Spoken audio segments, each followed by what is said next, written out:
Assalamualaikum warahmatullahi wabarakatuh.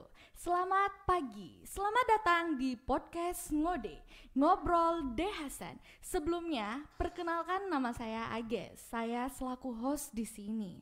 Untuk episode perdana hari ini, kita mengundang bapak-bapak kecenya De Hasan nih tentunya, yaitu Bapak Yode Arliando Mkom selaku WR3 Universitas De Hasan Bengkulu dan tim dan ketua PMB penerimaan mahasiswa baru Universitas De Hasan. Dan Pak Yode juga ditemanin bersama Bapak Eko Suryana Mkom selaku tim kreatif Universitas De Hasan Bengkulu, tim PMB ya Pak ya? Iya guys. Oke Pak. Sebelumnya nih ya, sesuai dengan peran bapak-bapak nih ya, sesuai peran bapak jadi tim PMB-nya De Hasan Bengkulu, yaitu penerimaan mahasiswa baru, kita akan membahas tentang strategi PMB di masa pandemi nih teman-teman. Jadi sebelum memulai, kita sapa-sapa dulu nih bapak-bapak ganteng ini. Selamat pagi Pak, apa kabarnya? Ya, pagi ya guys, alhamdulillah sehat, Alhamdulillah. luar biasa. Udah makan Pak pagi hari ini? Alhamdulillah belum. Ya, kalau saya sudah Pak, mungkin Pak Eko agak. Bapak Eko belum makan ya Pak ya? Kita sudah ya. Oke Pak, kita langsung bahas ke tema aja nih ya Pak ya. Kan tema kita adalah strategi PMB di masa pandemi. Jadi Pak, menurut Bapak nih Pak, bagaimana nih Pak strategi PMB untuk merekrut calon mahasiswa pada masa pandemi kayak gini nih Pak? Ya, siapa dulu nih jawab? Silakan. Boleh? Ya, Dari ketua dulu ya Oke. Pak ya. Ya, sekali lagi ya perkenalkan nama saya Yode Arliando sebagai ketua PMB. Sebelumnya saya cerita dulu, kita sudah 2 tahun ini menjadi menjadi panitia dalam penerimaan mahasiswa baru ya.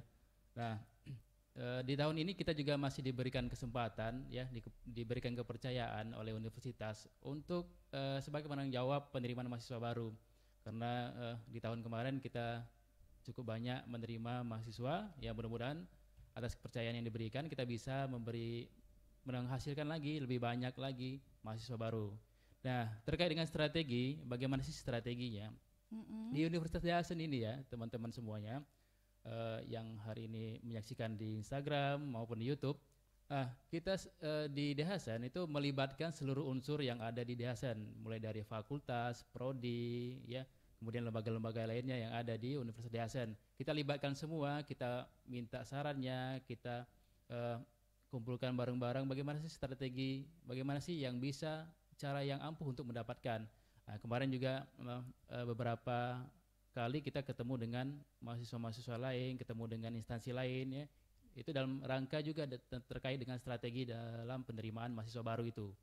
Nah, kita juga menyediakan berbagai kanal informasi ya yang bisa kita berikan kepada halayak ramai. Yang pertama kita punya Instagram De Hasan ya. Ya, yang alamatnya di @dehasan yang mungkin teman-teman sedang ikuti hari ini. Kemudian kita juga punya YouTube Univet Bengkulu ya. Kemudian juga kita punya apa Pak? Facebook ya. Ya, kita punya Univet Facebook ya. Bengkulu. Univet Bengkulu. Ya. Dan juga kita yang terbaru kita punya TikTok ya. Oh, ada TikTok iya, juga betul, ya Pak guys. ya. Kita punya TikTok cuman Iya. belum dimaksimalkan karena yang tukang bikin TikTok ini juga kurang begitu mengerti ya. Nanti mudah-mudahan kita libatkan mahasiswa untuk mengisinya. Ya, mungkin selanjutnya akan ditambahkan oleh Bapak Eko ya. Oke, bagaimana nih Pak menurut Bapak strateginya? Ya, menambahkan sedikit apa yang disampaikan oleh Pak Ketua, bahwa kita ini adalah periode kedua kita memegang kepanitiaan penerimaan mahasiswa baru. Ini tentu hasil evaluasi yang sebelumnya.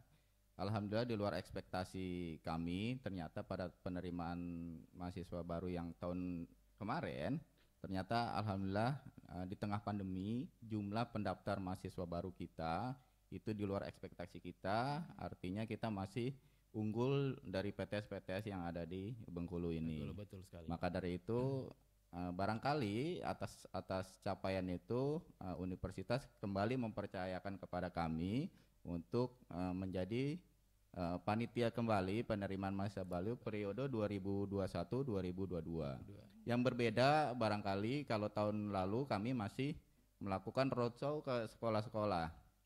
Jadi kami datangi sekolah yang ada wilayah Bengkulu Utara, Bengkulu Selatan, sampai ke Lubuk Linggau, kabupaten sana, kabupaten yang ada di Provinsi Bengkulu. Tapi itu tahun ini kami tiadakan karena memang tidak efektif juga. Kalaupun kita memaksakan untuk ke sekolah, tentu tidak ketemu dengan siswa karena sekolah juga tutup ya. Iya, mereka juga Belajar belajarnya di rumah daring gitu ya.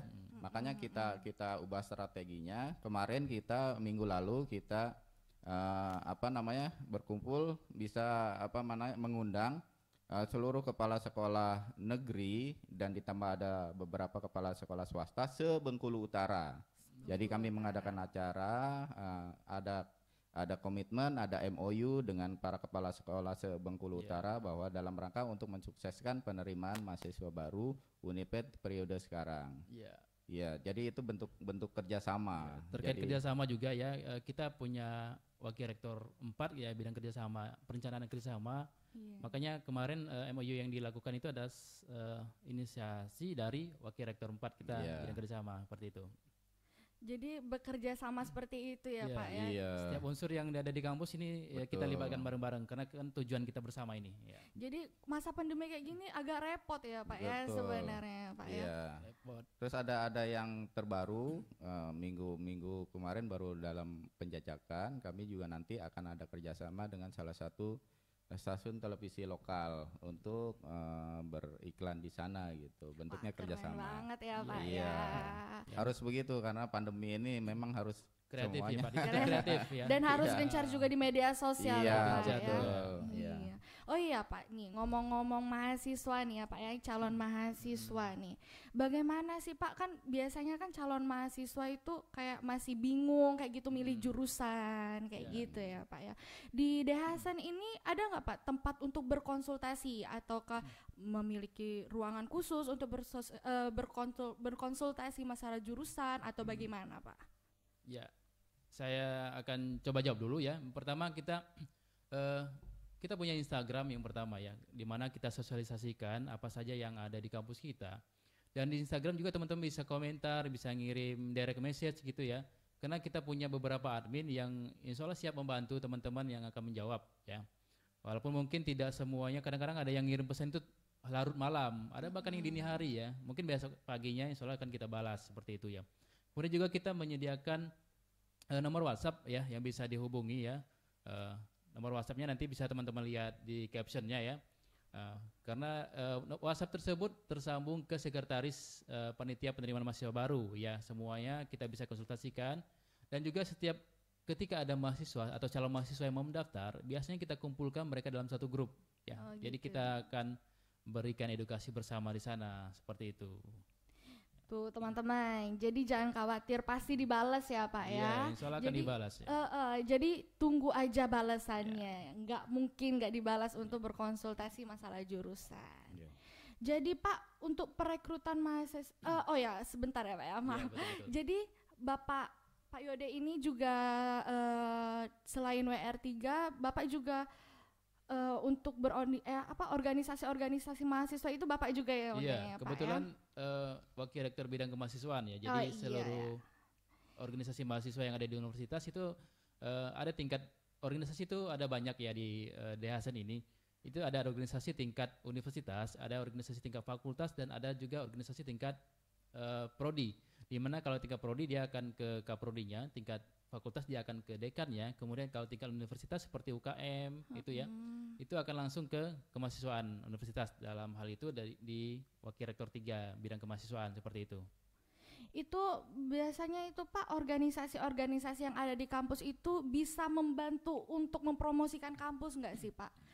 Ya, kalau tahun lalu kita juga libatkan ya, kita ajak rapat ya Pak Eko, betul ya. Betul. Kita ajak rapat teman-teman ketua organisasi ya Hima baik itu UKM ya yang ada di Selingkung Uniped ya. Termasuk teman-teman yang ada di Fakultas Ilmu Kesehatan juga kita libatkan bagaimana sih kita minta pendapat mereka bagaimana caranya untuk bisa sebanyak mungkin kita memberikan informasi bahwa kita itu buka pendaftaran seperti itu. Menurut Pak Eko gimana nih Pak? Ada opsi-opsi lain nggak? Jadi baik, kita seperti disampaikan Pak Ketua tadi bahwa kita melibatkan semua unsur. Tentu selain dengan mahasiswa ada alumni juga, di mana dengan alumni kita juga minta mereka ikut mempromosikan, misalnya kami panitia membuat flyer, termasuk mereka juga yang nanti ikut memviralkan gitu. Terus dari mahasiswa kami juga merekrut mahasiswa-mahasiswa yang bisa desain grafis dan lain sebagainya, kami rekrut sebagai tim desain. Selain mereka ikut mempromosikan juga seperti itu. Ya, mungkin juga ada tambahan ya untuk yang kali ini mungkin kita juga akan melibatkan teman-teman organisasi. Jadi kita tidak hanya kampus itu modelnya seperti itu aja, modelnya seperti yang kemarin ya. Karena kita keterbatasan di saat awal COVID ya Pak Eko. Betul. Ya. Kita kesusahan juga untuk menghubungi, ketika dihubungi mereka sudah ada di daerah masing-masing, di dusun ya, kadang nggak ada sinyal dan lain sebagainya. Nah, untuk kali ini kita akan coba nanti untuk menghubungi mereka. Jadi masing-masing organisasi kita akan tampilkan mereka juga di dalam postingan-postingan yang akan kita berikan di media sosial kita, seperti itu. Nah, seperti itu ya Pak ya. Jadi sangat berguna sekali ya Pak ya organisasi-organisasi ini untuk membantu mempromosikan kampus tentunya. Nih buat teman-teman yang kepengen tanya-tanya bareng Pak Yode dan Pak Eko, boleh banget langsung tulis di kolom komentar di live Instagram kita kali ini. Ya Pak, jadi masalah organisasi nih Pak ya. Bagaimana sih Pak cara kampus itu menanggapi pendanaan Pak? Misalnya kayak gini Pak, ada organisasi-organisasi kampus di luar provinsi nih Pak ya, mengadakan acara dan mengundang organisasi yang ada di kampus ini. Gimana sih Pak cara kampus untuk menanggapi pendanaan pada saat organisasi itu mengadakan acara untuk mengundang kayak gitu Pak? Gitu ya? Mengundang gitu. Kita biasanya melihat audiensi dari sebuah kegiatan ya. Kadang-kadang ada organisasi yang memang misalkan saya berikan salah satu contohnya. Mungkin ada BEM dari luar kampus atau BEM aliansi BEM yang ada di Indonesia ini itu mengundang BEM kita misalkan. Itu biasanya kita akan perhitungkan prioritasnya bagaimana, audiensinya bagaimana. Jadi kita bisa tentukan bobot apakah ini akan diberikan. Kadang-kadang yang kita berikan pendanaan seperti itu atas pertimbangan tadi bobotnya, audiensinya ya. Kadang-kadang kita lebih seringnya kita berikan full untuk yang audiensinya lebih gitu ya. Kadang-kadang untuk yang organisasi yang lain kita bisa berikan sebagian atau sesuai dengan kebutuhan mereka ya. Dan selebihnya mereka akan berpikir bagaimana sih mereka untuk mendapatkan sisanya itu. Tapi untuk yang hal pokok itu akan biasanya disupport oleh kampus seperti itu. Itu biasanya mahasiswa yang ada dalam organisasi tersebut apakah diseleksi untuk berapa orang yang pergi gitu Pak? Iya, kalau untuk pergi ya tergantung dari undangan. Biasanya kalau undangan organisasi yang levelnya nasional itu kan kadang-kadang 4 orang, 2 orang. Nah, kita akan beri opsi ke mereka. Jadi kita berikan opsinya bagaimana? Efektifnya bagaimana sih, berapa orang yang akan pergi, itu yang akan kita berikan seperti itu. Seperti itu ya Pak. Kalau misalnya nih Pak ya, tanya lagi nih. Silakan. Kalau misalnya ada acara kampus nih Pak ya, yang organisasinya ini mengadakan acara secara bersamaan Pak. Itu biasanya kayak gimana nih Pak pendanaannya dari kampus? Apakah dibagi setengah-setengah atau gimana gitu? Tidak ya, kita punya standar ya. Kita kebetulan untuk pendanaan setiap kegiatan-kegiatan yang ada di universitas itu satu pintu ya. Jadi di BAU tempatnya. Jadi semua pendanaan itu kita tidak pilih kasih ya. Kita punya standar bagaimana sih misalkan acara MUBES itu berapa sih pendanaannya, acara pelantikan itu berapa, itu ada standarnya ya yang masuk akal yang bisa kita berikan, dan itu juga standar-standar itulah yang tidak membedakan antara satu organisasi dengan yang lainnya seperti itu. Seperti itu. Tuh teman-teman bisa didengar langsung ya kan. Dan juga ada tambahan lagi ya. Mungkin teman-teman yang tidak terlibat organisasi juga bisa untuk mendapatkan pendanaan. Contohnya kemarin kita tahun kemarin atau tahun-tahun sebelumnya itu ada yang ikut sejenis tarafnya internasional ya, untuk di PBB gitu ya. Ada PBB untuk mahasiswa itu yang diselenggarakan di Bali. Kebetulan itu ada namanya Andre Tamamunte yang kemarin Desember kemarin ya. Desember kemarin wisuda ya. Dia mewakili provinsi Bengkulu kita untuk ke sana. Jadi itu yang seperti itu, yang tarafnya lebih tinggi. Nah, itu tadi lah urgensinya. Nah, itu yang tarafnya lebih tinggi kita full support ya. Full support apa yang dia butuhkan mulai dari tiket sama pendanaan, akomodasi dan lain sebagainya seperti itu. Jadi sangat mendorong sekali kampus kita mendukung penuh ya organisasi yang ada, kegiatan-kegiatan mahasiswa. Cuma kadang-kadang ada yang melihat bahwa mereka ini disayang, ini enggak. Itu sebenarnya tidak ya, semuanya sama. Saya tidak pernah terlalu akrab dengan ini, tidak pernah itu ya, semuanya terbuka. Bukan berarti pilih kasih ya, semuanya terbuka untuk mendapatkan itu. Jadi banyak peluang nih Pak ya sebenarnya ya. Jadi jangan berpikiran yang ini kasih sayang, yang ini yang itu ya Pak ya. Oke Pak, lanjut nih Pak. Ternyata ada pertanyaan nih Pak dari mahasiswa kita Universitas Dehasan. Pertanyaannya itu adalah apakah fasilitas sekretariat setiap ormawa itu sudah ada transparasinya dari kampus Pak? Oh gitu. Nah itu mungkin ke saya ya. Untuk sekretariat tidak semuanya, karena ada keterbatasan yang baik itu ruangan atau memang posisi kita ya, karena ada ruangan yang memang dipakai untuk tidak bisa diganggu gugat, itu yang tidak bisa kita realisasikan jadi akhirnya. Tapi gini, kita melihat urgensi dari kebutuhan sebuah organisasi itu untuk mendapatkan sekretariat. Ya. Kalau misalkan kita namanya ada resource sharing ya. Resource sharing itu dimana kalau misalnya kita ada sebuah ruangan yang besar itu teman-teman walaupun belum ada sekretariat kita bisa pakai, ya kita bisa gunakan. Dan juga kadang-kadang ada organisasi satu yang meminjamkan ruangannya, ya. Dan juga kita punya banyak, apalagi di tengah pandemi seperti ini ya, kita punya banyak ruangan yang bisa digunakan untuk teman-teman mau bos mau apa gitu ya bisa dipakai. Untuk pembagian sekretariat itu ya kita lihat berdasarkan urgensinya seperti itu teman-teman. Jadi seperti itu tuh teman-teman. Jadi jangan bertanya lagi tentang itu ya Pak ya. Iya, itu ada porsinya, sudah ada porsinya. Ada porsinya masing-masing. Tapi Pak kalau misal ngajuin proposal untuk mendapatkan fasilitas tersebut bisa. Kita terbuka ya teman-teman, kita tetap terbuka. Jadi siapa saja, organisasi mana saja yang internal yang mengajukan ya itu akan masuk ke kampus ya melalui kemahasiswaan, dan itu akan dibicarakan di tingkat universitas juga bahwa organisasi mana sih yang kira-kira urgent untuk membutuhkan sekretariat seperti itu. Seperti itu. Nih ada lagi nih Pak, lanjut ke Pak Eko nih kayaknya nih silakan, tim kreatif PMB.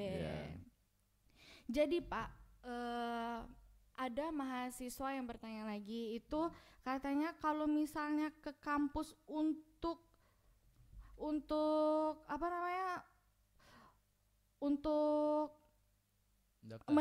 menanyakan katanya Pak, menanyakan tentang PMB tersebut bisa atau enggak Pak?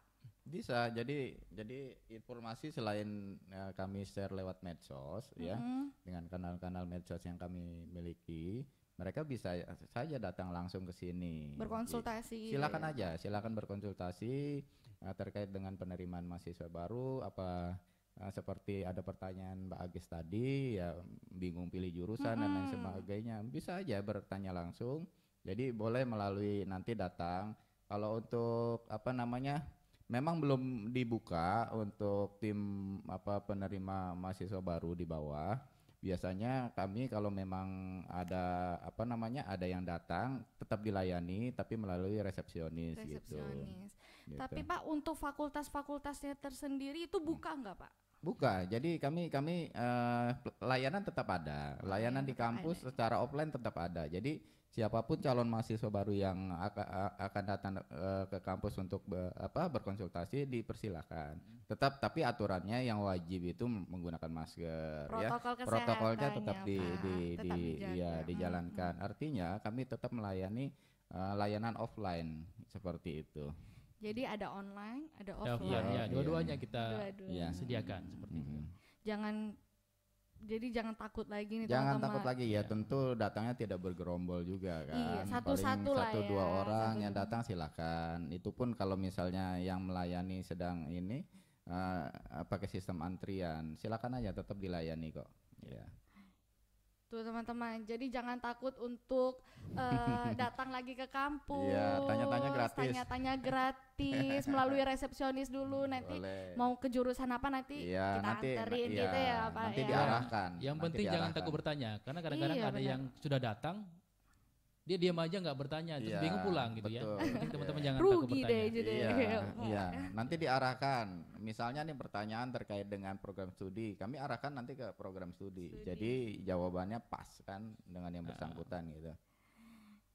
Ya, repot ya Pak ya. Ternyata kalau pandemi kayak gini ya Pak ya. Ya kalau dibilang repot sih ya repot, cuman kita tidak bisa membatasi diri ya. Kita harus kreatif bagaimana kita Betul. menyediakan dua-duanya Iya. ya. Antisipasi untuk itu seperti itu ya. Tapi Pak, kalau untuk persyaratan PMB itu sama atau tidak Pak setelah pandemi dan sebelum pandemi kemarin Pak? Iya, syaratnya sama untuk pendaftaran mahasiswa baru ya Pak Eko. Iya, sama, masih sama. Masih sama nih teman-teman. Ya, dan kita juga kan untuk pendaftaran itu ada yang online sama offline ya Pak. Ya, Jadi kalau yang offline itu sudah bisa kita layani mulai dari sekarang. Ya, apa Pak, ada gelombangnya ya Pak Eko, betul? iya. Jadi kalau untuk pendaftaran mahasiswa baru, kami buka gelombang pertama itu nanti dimulai dari bulan Februari sampai dengan bulan Mei.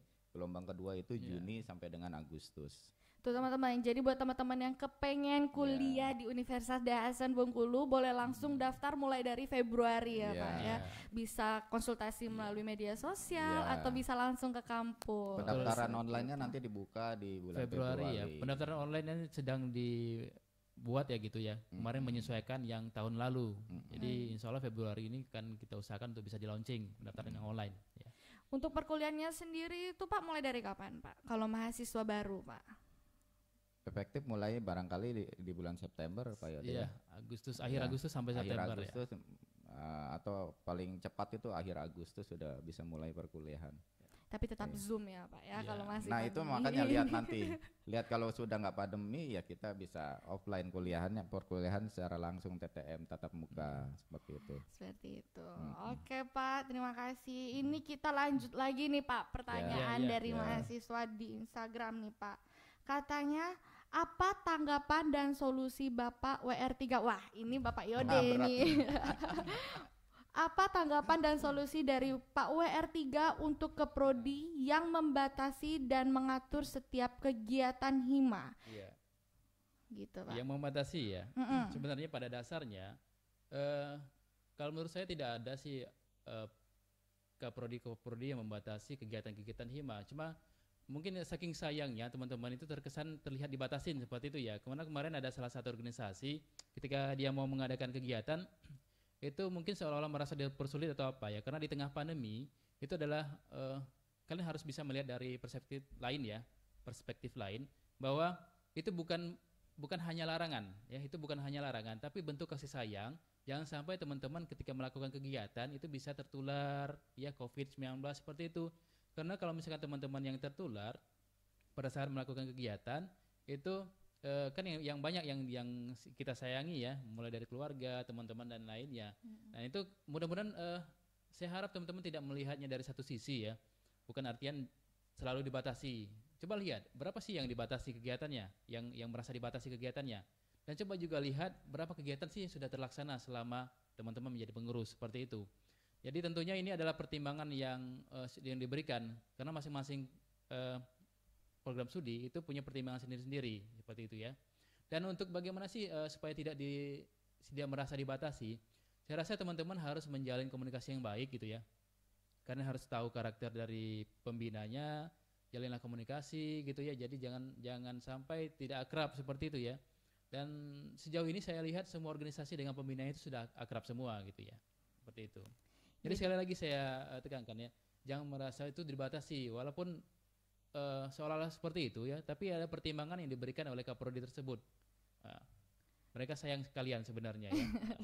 Sayang tuh Sayang, teman-teman. Jadi balik-balik lagi kayak tadi ya Pak ya, Iya. jangan malu bertanya Pak ya. Yang hati ganjal-ganjal itu Ya kalau misalkan ada ganjalan di tingkat yang di bawahnya, tingkat pembinanya bisa konsultasi dengan saya. Sudah ada beberapa juga yang konsultasi bagaimana solusinya.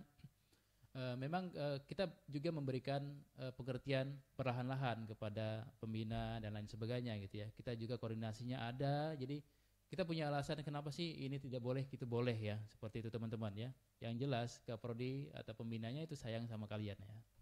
Dan tidak membatasi. Iya. Lagi Pak, lanjut nih Pak.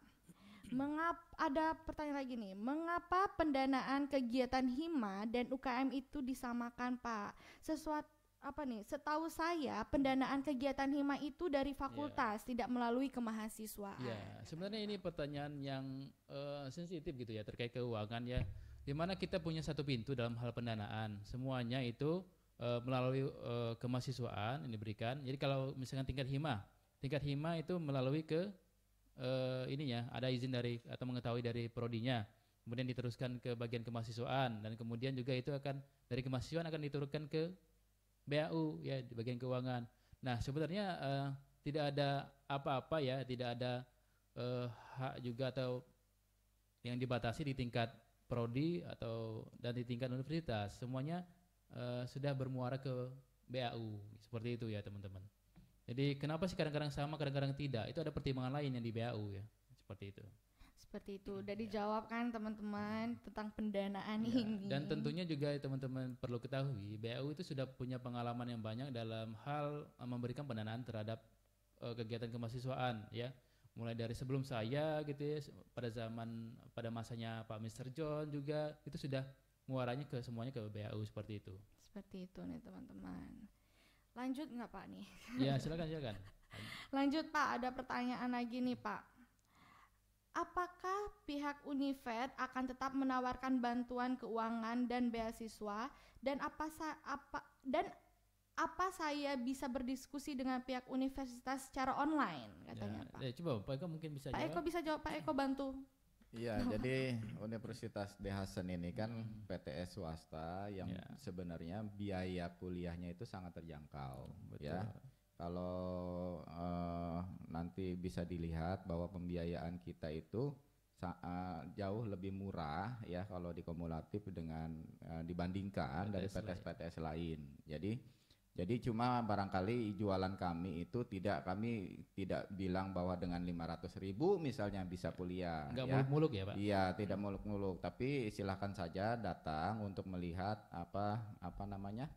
daftar biaya kuliah per semesternya, bisa dilihat nanti, itu bukan sesuatu yang ditutup-tutupi.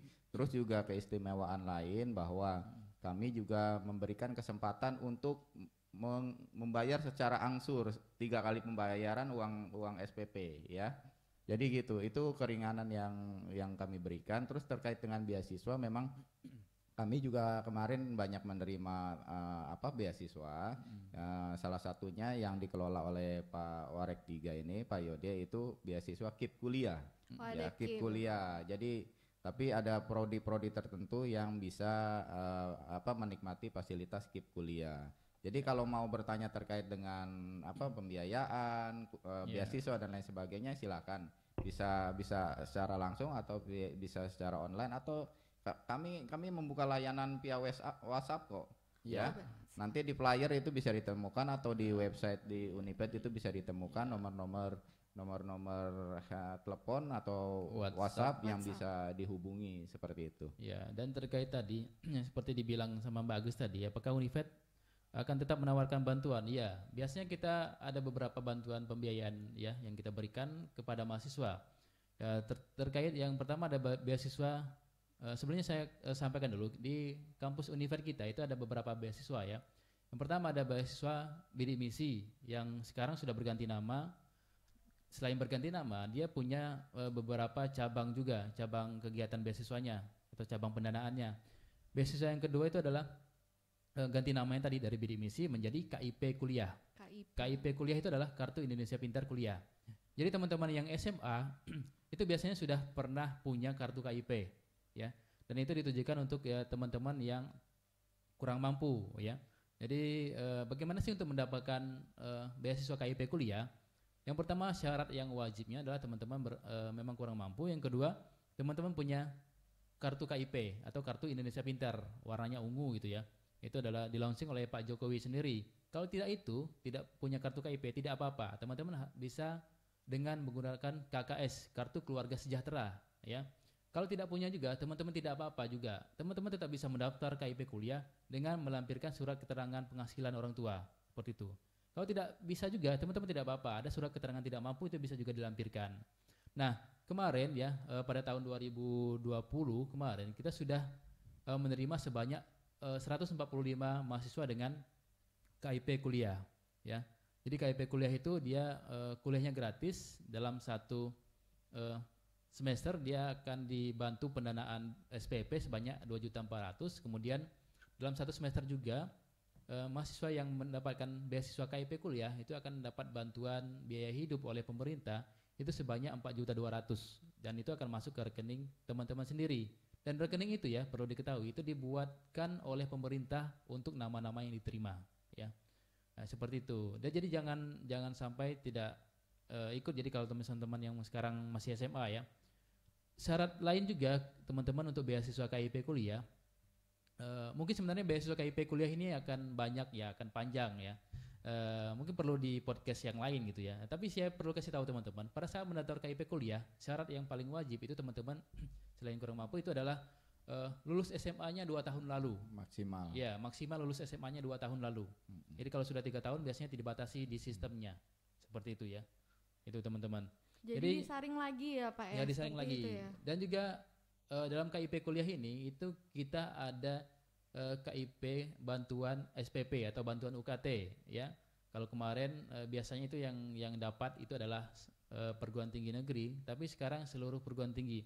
Di DHSN sendiri kita sudah semester kemarin ya, memang dananya belum turun ya, baru pendataan saja. Itu ada sebanyak 996 mahasiswa Universitas DHSN Bengkulu yang kita daftarkan untuk mendapatkan bantuan pendanaan SPP ya. Itu bagian dari KIP kuliah tadi ya. Dan itu biasanya dapatnya cuma 1 kali. Mudah-mudahan nanti semester selanjutnya ada lagi untuk orang yang baru lagi atau yang lain yang memang membutuhkan, seperti itu ya. Kemudian juga kalau misalnya mau konsultasi tentang apakah bisa mendapatkan pendanaan atau mendapatkan beasiswa, itu bisa konsultasi dengan kemahasiswaan, bisa ya. Bahkan dengan panitia PMB juga nanti yang ada nomornya, teman-teman bisa. Kami akan koordinasi selalu bersama, seperti itu ya, supaya informasi yang teman-teman dapatkan antara satu sama pihak dengan yang lain itu sama, seperti itu. Jadi seperti itu teman-teman. Nah, dan untuk beasiswa yang lain itu juga ada ya teman-teman. Mungkin ada episode selanjutnya untuk pembahasan beasiswa ya. Kalau di Borong Sari ini mungkin penuh nanti ya. Biar kami diundang lagi. Iya. Jadi untuk KIP itu benar-benar disaring lagi ya, ya benar-benar Pak disaring nih. Kita nyarinya yang benar-benar memang membutuhkan. Dan syaratnya juga teman-teman harus serius kuliah, karena kalau beasiswa KIP kuliah itu di akhir semester teman-teman harus mengumpulkan hasil studinya. Jadi teman-teman itu akan dipertimbangkan bahwa ini mau benar-benar kuliah atau enggak. Jadi kalau misalkan IPK-nya hancur dan lain sebagainya, kita akan panggil, dievaluasi ya. Kita akan ada evaluasi ya, keseriusannya dalam mendapatkan itu. Kalau misalkan tidak serius, itu bisa diganti dengan yang lain, seperti itu. Karena masih banyak yang sangat Ya, membutuhkan masih banyak yang gitu ya Pak ya, beasiswa KIP tersebut. Nah nih Pak, ada nggak nih Pak pesan-pesan terkhusus masalah PMB ini Pak, untuk sebelum kita mengakhiri ngode kali ini? Boleh dulu, siapa duluan nih Pak? Oh Pak Eko dulu. Pak Eko yang borong ya. Jadi kami pada periode PMB 2021-2022 ini cukup optimis. Karena apa? Kita Universitas DHSN baru saja meraih predikat akreditasi baik sekali Wah, dari Badan Akreditasi Nasional Perguruan Tinggi. Jadi prestasi tersebut adalah yang pertama ya, universitas yang mendapatkan predikat baik sekali di Provinsi Bengkulu. Dan universitas ketiga ya, PTS ketiga yang meraih predikat baik sekali sewilayah Sumbangsel, Sumatera bagian selatan.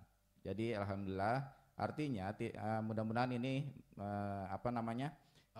awal yang baik dan pesannya jangan ragu lagi untuk kuliah di Uniped karena akreditasinya sudah baik sekali dan satu-satunya di Provinsi Bengkulu. Wah, tuh teman-teman, jangan ragu-ragu lagi. Jangan ragu lagi. Iya. Kalau untuk Pak Yode gimana nih Pak pesan kesannya? Ya, untuk PMB ya kesan-kesannya. Ya, jadi kita sebenarnya kemarin juga pada saat pertemuan dengan Kepala Sekolah Bengkulu Utara gitu ya, disampaikan oleh Bapak Rektor kita, Profesor Kamal, mengatakan bahwa kita Universitas Dahasen itu minta kalau misalnya teman-teman yang dari daerah-daerah yang ada di Provinsi Bengkulu, bahkan sebenarnya mahasiswa kita itu ada dari Lampung ada ya, dari Jambi ada, bahkan kemarin yang tahun lalu itu dari Riau ya, Timor Leste kalau nggak salah ada satu mahasiswa Timor Leste ya yang masuk ke kampus kita. Nah, untuk itu teman-teman jangan ragu untuk itu bisa bergabung dengan Universitas Dahasen ya. Karena apa? Karena teman-teman mungkin yang terkendala dengan biaya ya. Sekali lagi ya, kita bisa diangsur 3 kali dan kita tidak muluk-muluk promosinya. Kadang-kadang kita sesuai apa yang kenyataan yang kita berikan di dalam biaya kuliah, seperti itulah adanya, seperti itu teman-teman ya. Dan juga itu tadi ya teman-teman, selain biaya kuliah yang terjangkau dan bisa diangsur, teman-teman bahkan bisa mendapatkan bantuan-bantuan lain yang ada di kampus ya. Teman-teman tidak harus pintar masuk kampus Dahasen ya, tidak harus pintar banget masuk kampus Dahasen. Mungkin kalau yang pintar-pintar banget itu bukan Dahasen mungkin tujuannya ya, seperti kata Pak Rektor ya. Mungkin tujuannya adalah kampus-kampus lain yang lebih bagus. Cuman di sini kita akan berusaha dengan sebaik mungkin bagaimana teman-teman yang dari sekolah-sekolah yang ada di daerah ketika masuk ke sini kita kampus ini akan jadi mesinnya, akan jadi pengolahnya. Bagaimana mengolah dari teman-teman yang insya Allah dari awalnya biasa-biasa saja itu bisa dengan mungkin keluarnya nanti lebih baik lagi seperti itu ya. Ya, jadi tagarnya menjadi sarjana bukan sekedar wacana. Lagi, tuh ya, teman-teman. Ya. Yang penting keseriusan dalam perkuliahan. Ya, betul sekali. Oke teman-teman, terima kasih ya Terima Pak kasih, sudah Mbak berkunjung Ges. di podcast Makasih, Ngode. Nanti kapan-kapan kalau dipanggil lagi mau. Siap. Iya siap ya. Mungkin perlu juga disampaikan Pak Eko, kita punya berapa fakultas dan berapa. Iya. Boleh banget tuh Pak, biar sama-sama memikirkan hal jurusannya. Ya, baik boleh ini Pak. ya informasi bagi calon pendaftar ya, mahasiswa baru Universitas Dahasen bahwa Universitas Dahasen ini ada 8 fakultas. 8 tuh teman-teman Ya, ada Fakultas Ilmu Komputer dengan program studinya informatika, rekayasa sistem komputer dan sistem informasi. Ada Fakultas Ekonomi dengan program studinya manajemen dan akuntansi. Ada program Fakultas Pertanian dengan program studi agribisnis dan teknologi hasil pertanian. Selanjutnya Fakultas Ilmu Sosial ada program studi ilmu komunikasi dan administrasi publik. Selanjutnya Fakultas Sastra dengan program studi sastra Inggris. Fakultas Hukum dengan program studi hukum. Fakultas Keguruan dan Ilmu Pendidikan atau FKIP itu prodinya adalah pendidikan jasmani, pendidikan komputer dan pendidikan guru pendidikan anak usia dini atau PG PAUD. Selanjutnya yang terakhir adalah Fakultas Ilmu Kesehatan dengan program studi kebidanan untuk program D3, keperawatan untuk program D3, ilmu keperawatan untuk program S1, kebidanan untuk program S1, kesehatan masyarakat untuk program S1, dan ada kesehatan masyarakat yang baru buka untuk program magister atau S2, serta ada program profesi untuk pendidikan profesi bidan dan profesi nurse ya. Jadi kami tunggu di Universitas Dahasen Bengkulu. Kita tunggu ya. Jangan lupa nih teman-teman ya, buat teman-teman yang di luar kota Bengkulu jangan khawatir nih teman-teman, bisa berkonsultasi melalui Instagram, WA Kami gitu ya Pak ya, sosmednya siap melayani. Dan buat teman-teman yang kepengen langsung berkonsultasi ke kampus Dahasen, tentunya boleh langsung datang ke kampus, nanti akan ditunjukin nih ruangan-ruangan prodinya untuk berkonsultasi, fasilitas yang ada di Dahasen ini. Ya teman-teman, sekian podcast Ngode kita hari ini. Terima kasih sudah menonton dan memberi pertanyaan-pertanyaan kepada bapak-bapak kece ini. Kita akhiri, wa taufiq walhidayah. Wassalamualaikum warahmatullahi wabarakatuh. Waalaikumsalam warahmatullahi wabarakatuh. Terima kasih.